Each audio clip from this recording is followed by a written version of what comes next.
আসসালামু আলাইকুম দর্শক, আজকে আপনাদের কাছে একটা বই শেয়ার করব। সেই বইটির নাম হচ্ছে আরবি ভাষা পাঠদান পদ্ধতি। এই বইটা পাঠ করলে আপনারা আরবি ভাষা কীভাবে পাঠদান করতে হয় তা সহজেই বুঝতে পারবেন।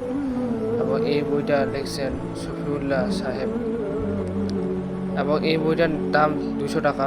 আপনারা যদি রকমারিতে অনলাইনে কিনতে চান তাহলে 200 টাকা পাবেন। অনেক পাঠ রয়েছে এই বইটার মধ্যে।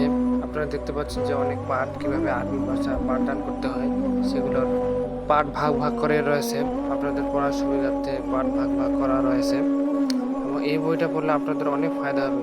লেখন দক্ষতাও রয়েছে, আরও অনেক বিষয়বস্তু রয়েছে। লেখার দক্ষতা রয়েছে, আরবি ভাষার শিক্ষাদানের কিতাবগুলো পাঠদান পদ্ধতি, শিক্ষার্থীদের কিছু মানসিক সমস্যা সেগুলোর সমাধান। এটা বই পড়লে আপনার মানসিক যে সমস্যা সেটা দূর হতে পারে। এই বইটি পড়লে আরও অনেক ফায়দা পাবেন। আমি এক এক করে পৃষ্ঠা উল্টে দেখতেছি।